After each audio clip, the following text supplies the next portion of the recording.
Back to my channel. ఈరోజు మన dosa ఆవకాయని prepare చేసుకుందామండి. చాలా టేస్టీగా ఉంటుంది. ఈ దోస ఆవకాయ ఇష్టపడని వాళ్ళంటూ ఉండరు. చిన్న ఫంక్షన్ అని అనుకుంటే చాలు, మన దోసకాయ ఆవకాయ కంపల్సరీ ఇంట్లో ఉండాల్సింది. సో అలాంటి రెసిపీని ఈరోజు మనం ప్రిపేర్ చేసుకుందామండి. ఈ దోస ఆవకాయ చాలా సింపుల్గా అయిపోతుంది, పెద్ద ప్రాసెస్ కూడా ఉండదు. చాలా టేస్టీగా ఉంటుంది. మామిడికాయ పచ్చడి తర్వాత మనకి గుర్తొచ్చేది దోసకాయ ఆవకాయ మాత్రమే. సో అలాంటి రెసిపీని ఈరోజు మనం సింపుల్గా చేసేసుకుందామా. ఇక్కడ నేను ఒక దోసకాయని తీసుకుంటున్నానండి. ఇది అస్సలు పండవకూడదు, చాలా గట్టిగా ఉండాలి. ఒక పెద్ద సైజు దోసకాయని తీసుకుంటున్నాను. కొంచెం గట్టిగా ఉండేటట్టు చూసుకోవాలి. నేను ఇక్కడ ఒక బౌల్ తీసుకున్నానండి. ఆ బౌల్లో 1/3 కప్ వచ్చేసి కారం తీసుకున్నానండి. రెడ్ మిర్చి పౌడర్ 1/3 కప్ తీసుకున్నాను. 1/4 కప్ వచ్చేసి ఆవ పొడి తీసుకున్నానండి. ఇది ఈక్వల్ రేషియో అయినా తీసుకోవచ్చు, అంటే కారం అండ్ ఆవు పిండి కూడా ఈక్వల్ రేషియో తీసుకోవచ్చు. నేను మాత్రం ఇక్కడ కొంచెం తగ్గించి తీసుకున్నానండి. నెక్స్ట్ నేను ఇక్కడ వచ్చేసి సాల్ట్ కూడా 1/3 కప్ తీసుకున్నానండి. 1 టేబుల్ స్పూన్ వచ్చేసి జీలకర్ర మెంతుల పొడి తీసుకున్నానండి. ఈ 4 పొడులు బాగా కలిసేలాగా ఆ పొడిగా ఉన్నప్పుడే బాగా మిక్స్ చేసుకోవాలండి. ఇక్కడ ఆవపిండిని కూడా ఈక్వల్ రేషియోలో తీసుకోవచ్చు, అంటే కారం ఎంత తీసుకున్నామో ఆవపిండిని కూడా అంతే తీసుకోవచ్చు.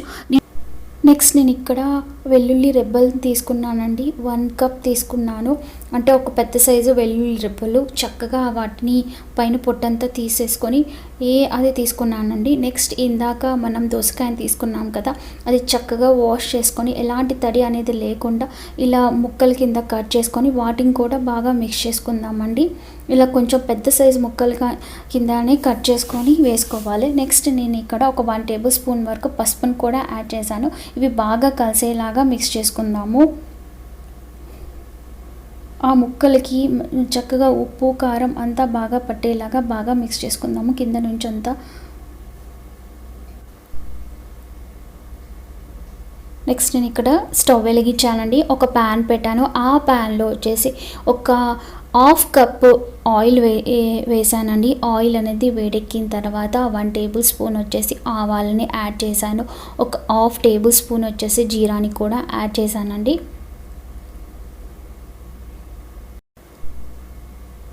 ఇక్కడ నేను ఒక 1/2 టేబుల్ స్పూన్ అంత మెంతుల్ని కూడా యాడ్ చేస్తున్నాను అండి. 1/2 టేబుల్ స్పూన్ కన్నా కూడా కొంచెం తక్కువే. నెక్స్ట్ ఇక్కడ 1 టేబుల్ స్పూన్ వచ్చేసి నువ్వుల్ని యాడ్ చేస్తున్నానండి. ఇలా నువ్వుల్ని పోపులో యాడ్ చేసుకుంటే మంచి టేస్ట్ ఫ్లేవర్ అనేది మన పచ్చళ్ళలోకి వస్తుందండి. ఇలా అన్నీ బాగా ఫ్రై అయిన తర్వాత ఒక 1 టేబుల్ స్పూన్ వరకు అల్లం వెల్లుల్లి పేస్ట్ని కూడా యాడ్ చేస్తున్నానండి. ఇవి బాగా ఫ్రై అయిన తర్వాత చివరిగా అల్లం వెల్లుల్లి పేస్ట్ని కూడా యాడ్ చేసుకోవాలి. కొంచెం పచ్చి వాసన అనేది పోయేంత వరకు చూసుకుందాము. కొంచెం పెద్ద సైజ్ స్పూన్ అల్లం వెల్లుల్లి పేస్ట్ అనేది నేను ఇక్కడ యాడ్ చేస్తున్నాను. కొంచెం పచ్చి వాసన అనేది పోయేంత వరకు కాస్త ఫ్రై అవ్వనిద్దాము. ఇది కాస్త ఫ్రై అయిన తర్వాత మనం స్టవ్ని ఆఫ్ చేసుకొని ఈ ఆయిల్ అనేది కాస్త చల్లబడిన తర్వాత మన పచ్చళ్ళలో ఈ ఆయిల్ని మిక్స్ చేసుకుందాము. నెక్స్ట్ నేను ఇక్కడ 30 ml వరకు నిమ్మకాయని వేసానండి. అంటే ఒక పెద్ద సైజు నిమ్మకాయ జ్యూస్ని ఈ దాంట్లో యాడ్ చేశాను. ఎందుకంటే కొన్ని దోసకాయలు పుల్లగా ఉంటాయి, కొన్ని దోసకాయలు పుల్లగా ఉండవు కదా. ఇలా నిమ్మకాయ యాడ్ చేయడం వల్ల మన దోసకాయ పచ్చడిలోకి మంచి పులుపు అనేది వస్తుంది. అలా పొడి దాన్ని మిక్స్ చేసుకున్న తర్వాత ఇలా నిమ్మకాయని కూడా జ్యూస్ని కూడా అందులో యాడ్ చేసుకుని బాగా మిక్స్ చేసుకోవాలండి. అలా మిక్స్ చేసుకున్న తర్వాత మనం ఇందాక ఆయిల్ని పోపుని పెట్టుకున్నాం కదండి, ఆ పోపు కొంచెం చల్లారిన తర్వాత వెంటనే వేడి దాని మీద పోపు అనేది వేయకూడదు. కొంచెం చల్లారిన తర్వాత ఆ ఆయిల్ని కొద్దిగా దాంట్లో వేసుకుంటూ మనం బాగా మిక్స్ చేసుకోవాలండి. కింద నుంచి బాగా ఆయిల్ అనేది కలిసేలాగా, అంటే ఉప్పు కారం మొత్తం అంతా కలిసేలాగా బాగా మిక్స్ చేసుకోవాలండి. మనం పొడిగా ఉన్నప్పుడే ఉప్పు కారం అనేది ఫస్ట్ కలిపి పెట్టుకుంటే ఇలా మిక్స్ చేయడానికి మనకి ఈజీగా ఉంటుంది ఆయిల్ని. ఆ పొడి దాన్ని బాగా మిక్స్ చేసుకున్న తర్వాత ఆయిల్ అనేది యాడ్ చేసుకొని మనం కింద నుంచి అలా బాగా మిక్స్ చేసుకుంటే మన ముక్కలకి ఉప్పు కారం నూనె అంతా సరిగ్గా పడుతుందండి. అయితే ఇది మనం ఒక రోజంతా వదిలేసి ఆ నెక్స్ట్ డే రోజు మనం దీన్ని యూస్ చేసుకోవాలండి. అప్పుడే మన ఆవకాయ అనేది చాలా బాగుంటుంది, అంటే కొంచెం ఆవకాయ అనేది ఊరుతుంది. అంతే ఇక్కడ ఆ నెక్స్ట్ డే రోజు చూపిస్తున్నానండి. ఇలా ఆయిల్ అనేది పైకి వచ్చేస్తుంది.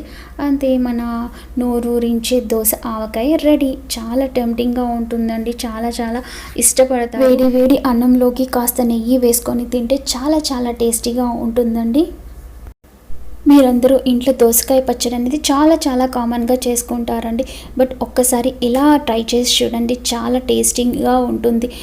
ఎలా వచ్చిందో అనేది నా కామెంట్స్లో షేర్ చేయండి. ఐ హోప్ ఈ వీడియో మీకు నచ్చిందని అనుకుంటున్నానండి. నచ్చితే కనుక ఒక్క లైక్ చేయండి. ఫస్ట్ టైం నా వీడియో కనుక చూసినట్టయితే సబ్స్క్రైబ్ చేసుకోవడం మాత్రం అస్సలు మర్చిపోకండి. మీకు కనుక ఈ వీడియో నచ్చినట్టయితే మీ ఫ్రెండ్స్ అండ్ ఫ్యామిలీ మెంబర్స్కి కూడా షేర్ చేయండి. సబ్స్క్రైబ్ చేసుకోవడం మాత్రం అస్సలు మర్చిపోకండి. కింద వచ్చే బెల్ బటన్ని కూడా యాక్టివేట్ చేసుకోండి. అలా చేయడం వల్ల నేను చేసే ప్రతి ఒక్క వీడియో మీకు నోటిఫికేషన్ ద్వారా వస్తుంది. Thank you for watching.